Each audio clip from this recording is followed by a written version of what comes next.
Sound, On. lighting, On. kamera. Stand by. Halo.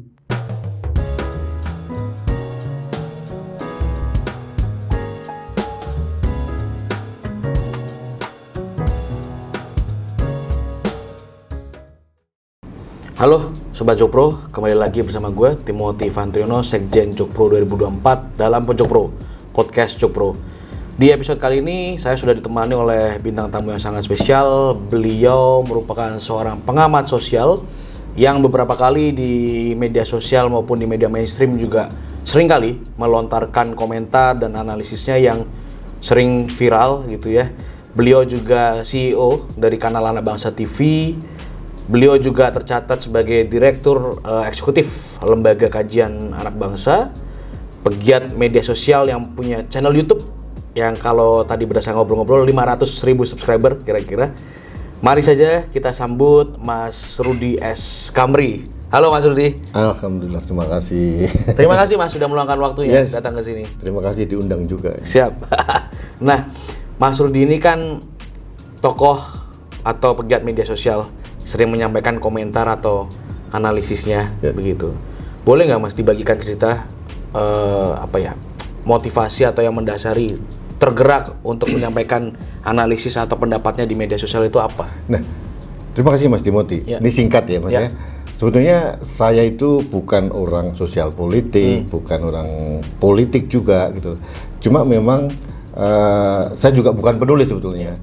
Awalnya tahun 2016 itu karena gundah dan marah gitu, melihat sesuatu yang menurut saya mengusik nurani saya. Itu kasus Basuki Cahayapurnama waktu itu tentang tuduhan penistaan agama.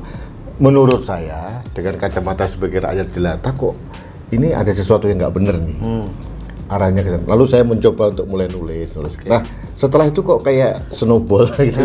Jadi akhirnya jadi edik, terus nulis sampai tahun 2020 ternyata saya bekerja di tempat swasta. Kemudian tahun 2020 kan kita dapat rezeki nih, pandemi besar ini ya. Kantor saya yang saya tutup, kemudian akhirnya saya berpikir apa yang bisa saya kerjakan dengan nulis juga mulai capek gitu ya, udah mulai tua nih Mas. Jadi akhirnya kita iseng-iseng buka YouTube. Jadi menurut saya awalnya adalah kegelisahan saya. Kalau ada sesuatu yang menurut saya tidak sesuai dengan nurani dan melanggar secara hakiki asas keadilan, saya berontak itu Mas. Jadi itu yang saya lakukan sekarang. Terus waktu itu akhirnya saya dikenal sebagai pendukung Pak Jokowi tahun 2018 sampai 19. Saya mendukung beliau. Bukan saya mendukung secara pribadi Mas. Karena saya merasa bahwa Indonesia ini jauh akan lebih selamat dan maju kalau dipimpin oleh seorang Jokowi, bukan rivalnya. Nah, kenapa bukan rivalnya? Saya tidak alergi dengan rivalnya, tapi saya melihat kendaraan rivalnya itu kok banyak ditunggangi kelompok-kelompok yang menurut saya tidak sesuai dengan ideologi kita. Ada kepentingan-kepentingan lain. Jadi makanya saya mendukung Pak Jokowi. Itu latar belakang saya. Akhir-akhir ini kan bukan akhir-akhir ya, seringkali juga Mas Rudy mengomentari hal-hal yang sensitif terkait isu-isu kebangsaan, isu-isu nasionalisme, apalagi juga meskipun tidak berlatar belakang sosial politik, tapi pada akhirnya mau tidak mau mengomentari isu-isu sosial politik juga gitu. Nah, bagaimana Mas Rudy melihat Indonesia saat ini di masa pandemi dari sisi sosial politik atau mungkin dari hal-hal yang sudah seringkali Mas Rudy komentari gitu? Ada dua sisi Mas. Satu sisi kita harus bersyukur bahwa presiden kita ini bukan presiden yang otoriter gitu. Artinya demokratisasi itu berjalan dengan baik. Di mana sih negeri ini, atau mungkin katakanlah kita perjalanan kebangsaan kita ini, ada presiden yang dimaki-maki, difitnah. Belum ada yang sebanyak Pak Jokowi. Pak Jokowi tidak terlalu, bagi beliau adalah itu bagian dari demokratisasi. Cuma bagi saya ada batasan yang jelas. Demokratisasi, kebebasan berpendapat dengan fitnah dan penyebaran hoax itu harus berbeda. Kalau kita mengkritisi itu boleh, tapi kalau sudah menyebarkan hoax, mau fitnah, sudah keluar dari adab kesantunan kita sebagai bangsa, saya protes juga. Nah, Kalau menurut saya sekarang kebebasan kita sudah sampai ke arah sana. Bahkan kebebasan yang dibiarkan selama 10 tahun ini, hampir 10 tahun ini, akhirnya menurut saya kok lebih cenderung tidak terkendali ya. Karena kesantunan seorang presiden kita ini kan luar biasa. Sudah biarkan apa saja dibiarkan. Nah, itu yang diperlukan adalah kekuatan dari penyeimbang yang membantu pemerintah dan negara supaya kelompok-kelompok yang oposan, yang ngomongnya nggak karu-karuan, yang terlalu kasar ini bisa kita imbangi. Nah, itu peran saya di situ. Jadi saya pikir perlu juga ada kembali ke koridor dan etika supaya kita nggak terlalu kebablasan. Karena jati diri kita orang Indonesia loh. Dulu tuh terkenal kita ada sopan santun dan sebagainya. Kalau menurut aturan ini Mas, kebebasan pendapat boleh kok, dijamin undang-undang kok. Tapi menurut saya di atas undang-undang, di atas konstitusi kan ada namanya fatsun politik ya. Ada etika dan itu harusnya dijaga. Menurut saya begitu. Ya. Nah, kita kan mengalami kehidupan berbangsa ini sudah berbagai macam rezim, berbagai macam kepemimpinan, Mas. Termasuk juga pesta demokrasi. Ada yang langsung tidak langsung, akhirnya sekarang sedemikian rupanya.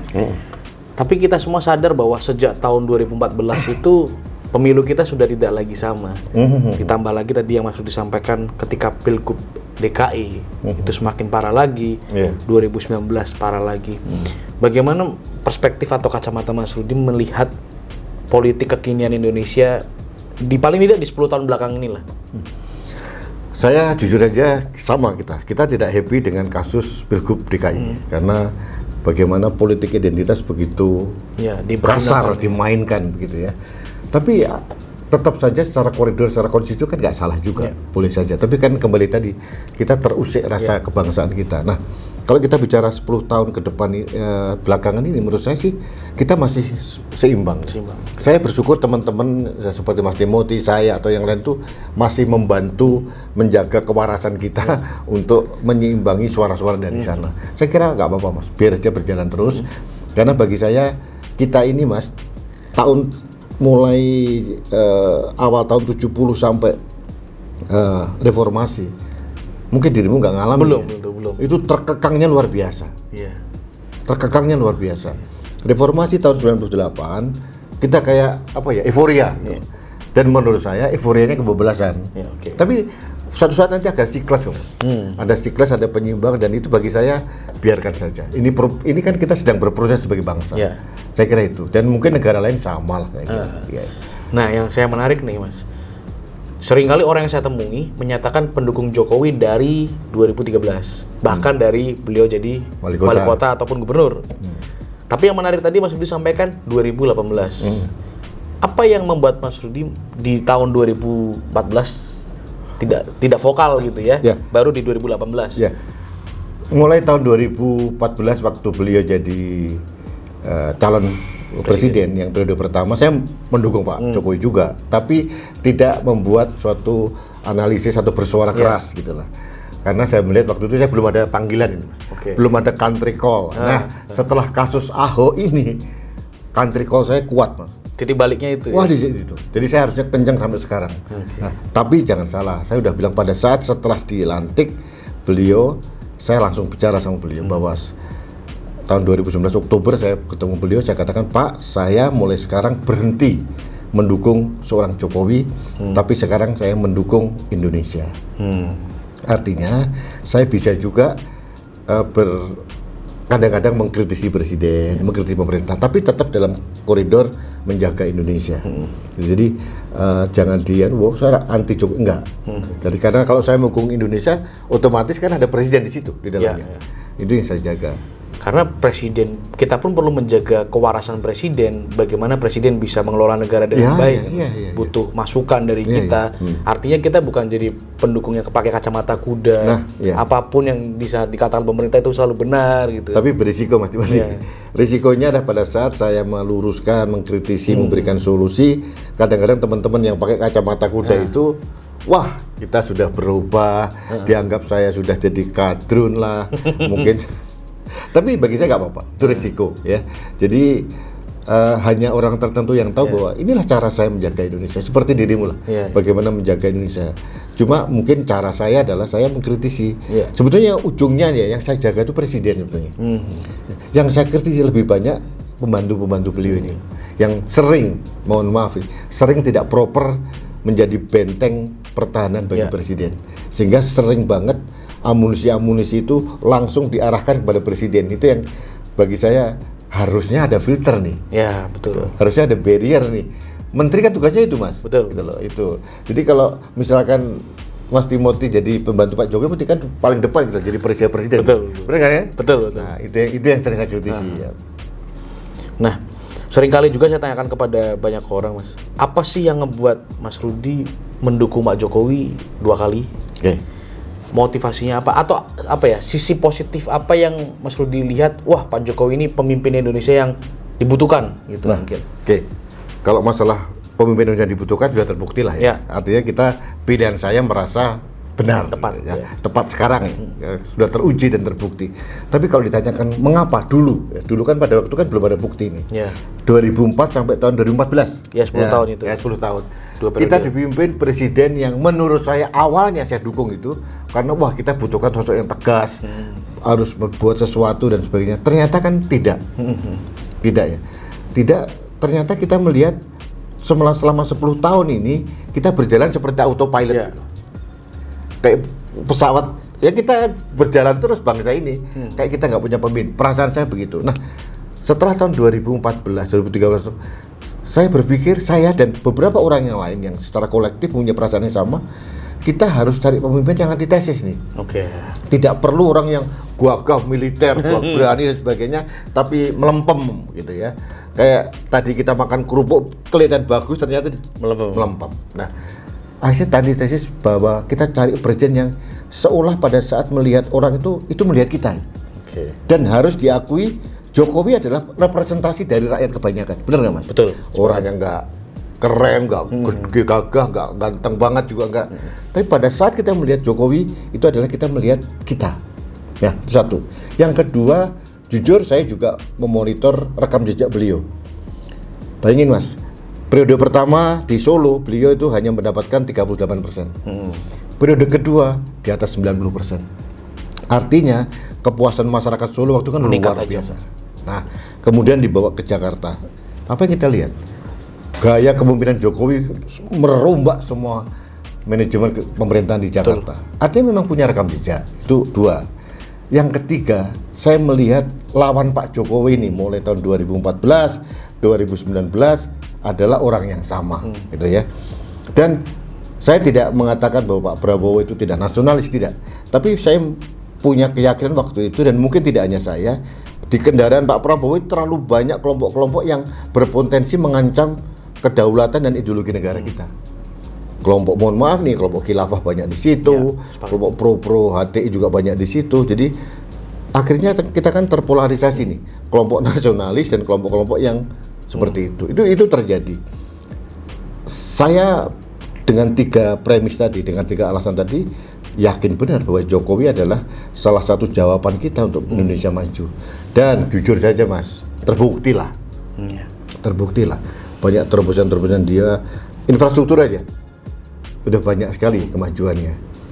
Jokowi apakah tidak punya kekurangan? Banyak, sebagai manusia biasa. Tapi menurut saya he is the best lah. One of the best. Ya. Nah, kalau saya minta Mas Rudi menyebutkan 2 hasil kinerja Pak Jokowi yang paling berkesan bagi Mas Rudi, apa? Yang pertama infrastruktur pasti. Infrastruktur. Ya, luar biasa. Yang kedua, Pak Jokowi ini orang yang sangat tidak baperan. Tidak baperan gitu. Jadi dikritik apapun beliau oke. Dan saya melihat bahwa itulah ciri seorang demokratis seperti itu. Tidak gampang marah, tidak gampang emosi gitu. Saya belum pernah melihat Pak Jokowi melaporkan kritikusnya dia itu nggak pernah. Di proses hukum gitu nggak. Yang justru marah kan kita ini marah, gitu. Ya beliaunya santai-santai. Saya pernah nanya, Bapak kok diam aja? Biar saja Mas katanya. Yang marah kita gitu. Jadi saya lihat seperti itu. Bagi saya salah satu kriteria kepemimpinan adalah bagaimana seseorang itu bisa mengendalikan diri, dan Jokowi punya itu. Nah, kalau akhir-akhir ini kan kalau Jokpro mendorong Pak Jokowi 3 periode. Oke. Tapi akhir-akhir ini banyak yang menyuarakan penundaan pemilu, Mas. Udah mulai bergulir ini. Bagaimana kacamata Mas Rudi melihat penundaan pemilu ini? Oke, saya rangkap saja Mas, penundaan pemilu maupun 3 periode ya. Sebetulnya ini bukan barang baru. Iya. Ya. Saya ingatkan saja kepada teman-teman kita yang melihat podcast kita. Tahun 2008, 2009 waktu itu akhir pemerintahan SBY sama. Kelompok-kelompok orang Demokrat juga menyuarakan hal yang sama. Jadi sekarang kalau ada orang Demokrat mengkritisi wacana begitu, bagi saya dia ini nggak ngerti sejarah gitu. Artinya saya menyikapinya inilah demokratisasi, boleh-boleh saja. Pertanyaannya sekarang bahwa pintu masuk untuk penundaan pemilu maupun 3 periode itu kan tetap harus ada amandemen. Ya. Sekarang menurut saya setuju dengan Pak Jokowi. Beliau adalah orang yang taat dengan konstitusi. Tapi beliau kan nggak bisa ngelarang orang berpendapat. Gitu kan? Saya bilang, Mas Timothy kok ganteng banget, nggak boleh marah dong. Ya. Nah, jadi itu perspektif dan demokrasi seperti itu. Jadi makanya saya bilang kalau ada orang mengatakan, Jokowi kurang tegas menyikapi itu, saya salah. Bagi saya justru cara Jokowi seperti ini adalah seorang Demokrat yang sejati. Dan lagi jujur Mas Timothy harus juga dibalik. Ini sebetulnya penundaan pemilu, kemudian Jokowi 3 periode atau apa. Ini kan bolanya bukan di tangan Jokowi. Betul. Yang menentukan bukan Jokowi, tapi adalah parlemen nanti seperti MPR. apa? Iya MPR. Jadi kenapa kok yang dikejar-kejar Jokowi? Saya agak aneh aja Mas. Gitu loh. Jokowi kan objek ini. Jadi jangan juga disudutkan seolah-olah sabda seorang Jokowi itu bisa merubah semua. Itu salah. Kalau kita bicara konstitusi, pintu masuknya adalah amandemen. Dan itu bolanya bukan tergantung dengan presiden, tergantung dengan MPR nanti. Ya. Nah, kalau kita melihat survei terbaru dari Litbang Kompas, itu kan tingkat kepuasan publik terhadap kinerja Jokowi kan 74% itu, Mas Rudi. Kalau dari perspektifnya Mas Rudi pribadi gitu, lebih setujukah Pak Jokowi menunda pemilu atau justru udah tambah aja periodenya gitu? Atau justru ya udah berhenti aja di 2024 gitu? Mas Timothy dan teman-teman semua, saya itu orang yang sayang dengan Pak Jokowi. Saya pengen seorang Jokowi itu nanti nice landing di akhir pemerintahan beliau gitu. Saya pengen menjaga Pak Jokowi dan saya pengen bahwa setiap presiden yang sudah tidak jadi presiden itu tetap dihormati. Jokowi punya legacy yang luar biasa hebat di Indonesia dan tidak bisa dibantah. Kita ada datanya, kita punya informasinya, kita punya akurasi informasi yang sangat valid. Tujuan saya adalah bagaimana Pak Jokowi ini bisa duduk, berhenti, dan beliau tetap menjadi seorang mantan presiden yang sangat dihormati. Nah, kalau kita bicara yang terakhir, acuannya Pak Jokowi adalah beliau akan taat dalam konstitusi. Patuh dan taat ya. Ikutin apa konstitusi apapun lah. Yang kedua, beliau tidak bisa melarang. Loh, saya nggak mau dilarang Mas, jujur aja. Iya. Ya, saya berbeda dengan Mas Timothy itu sah-sah saja. Sah-sah saja. Ya kan nggak ada masalah. Jadi itulah elan demokratisasi kan seperti itu. Jadi artinya begini, kalau boleh jujur Mas, biarlah beliau istirahat, selesai menyelesaikan tugasnya dengan baik. Saya khawatir satu hal bahwa tahun 2016, 17, kalau kita pedoman yang lebih analogi yang kecil aja, tingkat kepuasan rakyat Jakarta terhadap Ahok tingginya luar biasa, di atas 70 atau 80%, tingginya betul. Ternyata dia kalah. Nah, saya mengatakan bahwa tidak berbanding lurus antara tingkat kepuasan dengan tingkat keterpilihan. Pada saat media sekarang ini menampar Pak Jokowi seolah-olah Pak Jokowi ada maunya lah segala macam, itu bisa menggerus di bawah. Dan saya yakin seperti gerakan Jokpro ini kan bukan karena ini dari Pak Jokowi kan, ini kan dari rakyat gitu. Bagi saya nggak apa-apa, sah-sah saja. Tapi kalau bicara tentang saya pribadi, kepentingan saya adalah biarlah Pak Jokowi berhenti dengan terhormat gitu ya, nggak usah dihajar seperti sekarang ini. Dan saya harus luruskan bola ini Mas, bola penundaan pemilu dan Jokowi 3 periode ini kan bukan di tangan Pak Jokowi. Betul. Sebetulnya. Nah, satu lagi yang saya ingatkan, pada saat kita akan membongkar membongkar konstitusi, berarti kita akan melakukan amandemen yang kelima, ya, selama Republik ini. Oke, bagi saya fine, nggak ada masalah. Ini mungkin proses, tapi harus dijamin apakah dibongkarnya konstitusi ini tidak seperti membuka kotak Pandora sehingga ada sisipan-sisipan begitu ya. Karena untuk menjadi amandemen ini Mas gampang kok, cukup 2 partai PDIP sama Golkar setuju, aman sudah, selesai. Karena mayoritas sudah bisa gitu loh. Coba dipikirkan apakah ini tidak ada susupan.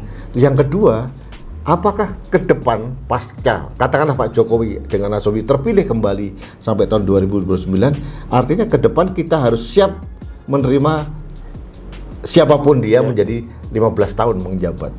Kalau orangnya sebaik Jokowi, sehebat Jokowi, mohon maaf ini kalau yang menang kelompok kadrun.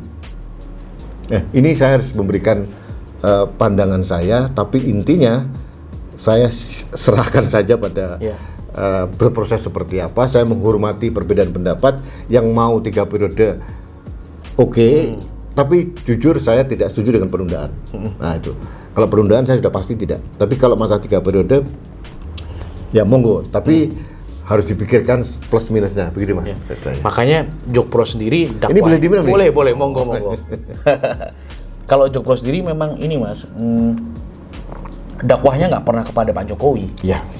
Dakwahnya kita kepada masyarakat di akar rumput, supaya masyarakat ini kita kumpulkan suaranya, baru kita bawa ke parlemen. Karena memang mereka yang punya wewenang untuk itu. Bukan ke Jokowi lah kan? Bukan. Jadi bolanya jangan didorong-dorong ke sana. Biar ini ranahnya MPR. Gitu. Dan ini menurut saya, sorry Mas, saya mengkritisi media juga. Bolanya kok, ini bola panas ini kok dilemparnya ke Pak Jokowi ya? Gitu loh. Salah gitu loh. Karena beliau tidak mempunyai kekuasaan mutlak seperti pada yang lampau-lampau. Mau gitu. Jadi artinya kasihan beliau. Itu yang saya katakan kenapa jangan menciptakan dilema untuk Pak Jokowi. Itu seperti itu. Beliau menjawab keras nanti dianggap salah. Apapun yang dikomentari Pak Jokowi salah. Beliau memberikan komentar secara demokratis juga dikatakan ini lembek, nggak tegas, pasti ada maunya. Malu-malu tapi mau. Nah kayak gitu itu. Kemudian ada fitnah baru lagi, fitnah katanya orkestrasinya memang ada dirijennya dari istana atau dari siapa. Ini nggak sehat. Jujur saya nggak suka. Itu yang membuat saya takut kekuatan media mereka nih, kelompok-kelompok oposisi ini Mas semakin menggerus, dan kita kelompok nasionalis mohon maaf ini tidak satu suara. Itu harus kita akui. Nah, kalau kita satu suara plek, ayo kita lawan seperti mereka tahun 2014, 2019 kita benar-benar terpolarisasi 2 kubu. Sekarang enggak. Mayoritas saya katakan sebagian pendukung Jokowi juga memilih yang begini, relawan Jokowi yang lain juga meminta tegak lurus setia apa ada Jokowi. Ya, ada yang bilang 2024 derek Pak Jokowi ya. Jadi ada juga yang beberapa orang sudah mendukung salah satu kontestan gitu. Waktu ditegur, kenapa nggak nunggu Pak Jokowi? Oh, saya bukan relawan Pak Jokowi lagi, saya relawan ini kok katanya. Jadi ini PR besar Mas Timothy.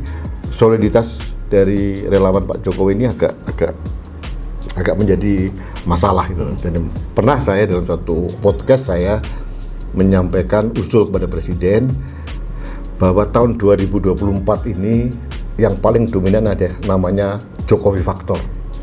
Kenapa Jokowi Faktor? Bukan berarti saya ingin mengkultuskan beliau, tidak.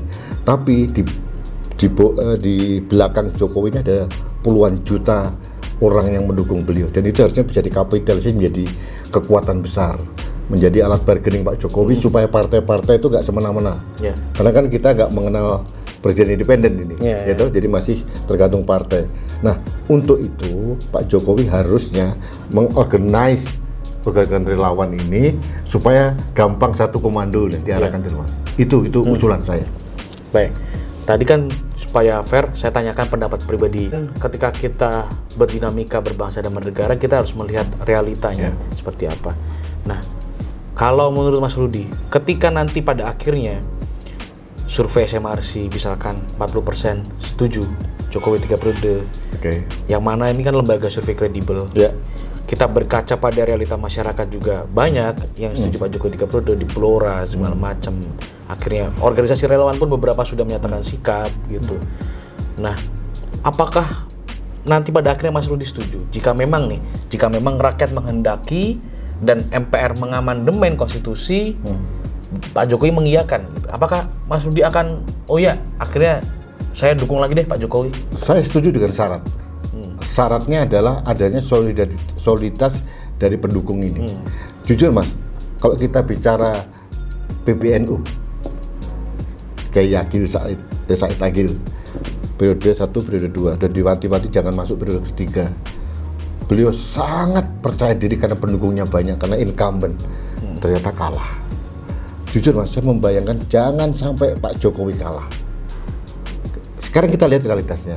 Di sini ini pendukungnya yang kelompok sini yang masih jadi gubernur juga banyak, ini jadi juga banyak. Nah, saya menduga, menganalisis kalau Pak Jokowi maju lagi, kekhawatiran saya adalah dukungannya tidak sesolid dulu lagi. Nah, itu yang khawatirkan. Saya paling marah kalau Pak Jokowi sampai kalah misalnya. Ya. Pertanyaannya sekarang, kalau memang ini sudah menjadi keputusan bangsa, apalagi amandemen dilakukan, ini kan keniscayaan. Ya. Saya mendukung dengan syarat. Syaratnya apa? Satu, soliditas kita untuk mendukung beliau. Tidak ada lagi nih calon-calon yang lain. Yang kedua, adanya orkestrasi bagaimana kita menghadapi mereka. Jangan sampai Pak Jokowi dibantai seperti sekarang. Jujur Mas, kadang-kadang saya merasa kayak Lone Ranger ini. Yang lain mana kok gak ada yang belain. Karena Pak Jokowi ini benar dihantam mati-matian ya Mas. Dan yang membantu juga paling ngomong-ngomongan di balik itu. Kekuatan masyarakat kan di media sekarang. Gak ada yang berani tegas ngomong di media membantu. Jadi saya tidak mau Pak Jokowi menjadi sasaran tembak seperti kasus Omnibus Law dulu. Beliau sendirian, yang lain ngumpet, saya nggak mau. Nah, karena pada prinsipnya saya sangat sayang pada Pak Jokowi gitu. Ya. Nah, oleh karena itu Mas, kita memahami itu. Akhirnya Jokpro ini mengusulkan Jokowi dengan Pak Prabowo gitu. Saya sepakat juga dengan Mas Rudi bahwa kita tidak meragukan nasionalisme dari Pak Prabowo. Iya. Circle-nya mungkin pada waktu itu. Yang pada akhirnya ketika beliau masuk kepada pemerintahan Pak Jokowi, akhirnya gerbong itu pergi menuju ke muara tertentu lagi. Iya. Nah, Jokowi Prabowo 2024, Jokpro 2024 melihat bahwa ketika Jokowi berpasangan dengan Prabowo, itu kalkulasi politiknya akan tidak ada lawan lain, Mas. Artinya akan melawan kota kosong gitu. Nah, kalau konsentrasi kami melihat pembelahan itu justru masih ada, Mas. Polarisasi itu justru masih ada. Di tengah-tengah kita ini masih ada jalur Gaza. Kalau kita mau melihat Pak Jokowi kuat di timur, Pak Prabowo kuat di Indonesia bagian barat. Tetapi Pak Prabowo kuat di Indonesia bagian barat ini kan bukan hanya karena figur atau sosoknya Pak Prabowo saja, tapi kan karena yang gerbong besar itu tadi. Sedangkan gerbong besar itu tadi masih ya itu. Saya nggak tahu apakah pada saat Jokpro mengusulkan Pak Prabowo jadi RI2 gitu ya, apakah yang kemarin sempat gerbong yang lepas-lepas itu mau kembali lagi? Nah, ataukah mereka bertumbuh pada calon yang lain yang sekarang juga menjadi calon mereka, gitu ya? Di titik ini memang saya tidak terlalu bersepakat bahwa Jokowi Prabowo nanti kalau misalkan amandemen seperti itu akan melawan kotak kosong, Mas. Karena saya yakin yang sebelah sana pasti sudah mau calon. Kalau yang sebelah sini mencalonkan, kita tahulah siapa tokohnya. Karena hebatnya mereka ini, Mas, kitanya berbagai tokoh, dia cuma satu. Ya, ini bisa ngumpul di sini dan ini harus kita antisipasi, Mas. Antisipasi. Kecuali memang mereka sendiri terpecah belah. Ya monggo saja. Pak Sandiaga Uno, kemudian Pak Gatot Nurmantio sendiri misalkan, terus kemudian Pak Anies Baswedan sendiri, ya itu bagi saya lebih bagus daripada satu titik kumpul begini. Saya berpikir mudah-mudahan kita tidak terpolarisasi seperti dulu, itu supaya negara ini tidak terbelah seterusnya gitu. Itu Mas. Nah, kalau boleh bercerita Mas Rudi, apa pengalaman yang Mas Rudi rasakan ketika mengalami keterbelahan yang lalu itu? Yang ekstrim deh mungkin yang ditemui. Loh, begini, karena sikap saya jelas gitu ya. Sikap saya adalah mendukung Indonesia, mendukung Pak Jokowi, mendukung pemerintahan yang sah. dan saya melawan, mohon maaf ini, saya katakan Bani Kadruniyah itu. Menurut saya ini kan orang-orang yang mengganggu benar-benar ya. Dan itu noise benar itu, sangat-sangat menjadi semacam toksik bagi saya. Itu saya lawan. Jadi artinya memang posisi saya jelas itu. Otomatis karena posisi saya jelas ada konsekuensi logisnya, diserang ke sana kemari Mas. Tapi inilah perjuangan sekarang. Sama dengan Mas Timothy, jadi Sekjen Jokpro. Apa nggak ada tolakan? Pasti ada. Tapi itu keniscayaan nggak apa-apa. Dan itu kalau saya bilang keterbelan dan sikap saya dikejar-kejar, menjadi target beberapa itu mulai tahun 2016 itu. Pada saat saya teriak Ahok tidak menistakan agama, itu saya dari awal saya teriakkan begitu. Kalau pembelahan di masyarakatnya masuk dilihat deh. Contoh deh, kalau saya melihat, ada suami istri bisa bercerai gara-gara beda pilihan. Adik kakak bisa berantem. Atau mungkin tetangga puasa ngomong antar RT ini. Nah kalau yang Mas Rudi apakah sama ini? Banyak. Kantor terbelah. Ya, bahkan sampai ruang lingkup pekerjaan. Pekerjaan di pacaran juga bisa. Ada juga suami istri berbelah. Jadi terus kemudian adik kakak bisa. Jadi menurut saya sih kita janganlah terus begitu. Saya katakanlah siapapun nanti, atau mungkin saya titip pesan kepada Pak Jokowi pada akhir pemerintahan periode kedua ini mulailah ditarik kembali. Nah, mohon maaf, saya agak kecewa juga karena harapan saya tidak terwujud. Pada saat Pak Prabowo masuk waktu itu, saya berharap beliau berdua ini masuk ada konsep untuk menyatukan kembali. Nah, tapi ternyata kan tidak terbukti. Karena apa? Ini saya kritisi juga nih gerbongnya Pak Prabowo. Masih ada orang-orang seperti Fadly John. Ini menjadi toksik juga gitu loh. Kalau menurut saya, kalau strateginya Gerindra tidak melepaskan Fadly John seperti itu, saya kira nggak terlalu semakin gaduh kok Mas. Nah, karena Fadly John sudah keluar dan terus meneriakkan dari pihak mereka, akhirnya prosesi tetap terbentuk Mas. Jadi menurut saya kritisi juga ini Pak Prabowo ini. Harusnya beliau mempunyai kontribusi yang kuat untuk itu menyatukan kembali. Siap. Udah terlalu panjang kita ngobrol. Terakhir deh, Mas Rudi. Terakhir, apa harapan Mas Rudi mungkin ke depan untuk bangsa dan negara ini? Monggo disampaikan. Mas, PR besar di negeri ini SDM. Ya. Saya mengingatkan kembali visi pertama dari Presiden Jokowi waktu awal periode kedua adalah bagaimana beliau akan mengembangkan SDM. Nah, tapi kan terganggu. Terganggu dengan adanya pandemi. Ya, sampai sekarang masih ada. Nah, mudah-mudahan setelah pandemi selesai menjadi endemi, Pak Jokowi selain menggerakkan infrastruktur, tapi Pak Jokowi tidak lupa untuk kembali ke visi yang pertama mengenai SDM. Karena menurut saya apapun kejadian di negeri ini, SDM ini penting sekali. Tahun 2045 kan dirimu ini yang megang kendali negeri ini. Ya kan masih muda-muda ini. Jadi menurut saya itu harus penting gitu loh. Yang kedua, saya titip pesan. Saya dulu pernah bicara langsung dengan Pak Jokowi tentang, mohon maaf, saya menyatakan revolusi mental program Pak Jokowi periode pertama saya anggap tidak berhasil. Saya sudah berikan konsep saya. Mudah-mudahan Pak Jokowi kembali lagi mengingat bahwa kita membutuhkan pembelajaran, entah itu formal maupun non formal, tentang bagaimana kita kembali ke jati diri kita sebagai bangsa. Jadi kita ini orang Indonesia gitu loh. Jangan mau kita dikotak-kotakan terus dengan budaya-budaya yang lain. Bukan hanya Arab, tapi juga Korea atau segala macam. Jadi artinya kita harus kembali itu menjadi jati diri bangsa. Artinya saya hanya berpikir Pak Jokowi untuk kembali konsentrasi selama sisa periodenya kedua ini untuk menggarap SDM lagi. Ini PR besar Mas, PR besar. Jadi menurut saya kalau SDM kita sudah oke, siapapun presidennya bagi saya sudah oke. Bukan hanya dia pinter Mas, kalau pinter kan dirimu udah pinter-pinter semua ini. Tapi bagaimana pinter dan nasionalis itu, dan Pancasilais itu yang pengen. Dan manusia pintar, cerdas, nasionalis dan Pancasilais ini adalah manusia Indonesia yang saya cita-citakan. Nah mungkin butuh 1 periode lagi Mas. Mungkin butuh 1 periode lagi. Ya, itu tadi perbincangan menarik, seru, dan mungkin daging ya bersama Mas Rudi. Mudah-mudahan yang menonton bisa mendapatkan insight atau wawasan baru, atau kita bisa saling berbagi cerita mungkin nantinya. Dan sampai jumpa di episode selanjutnya. Terima kasih Mas Rudi.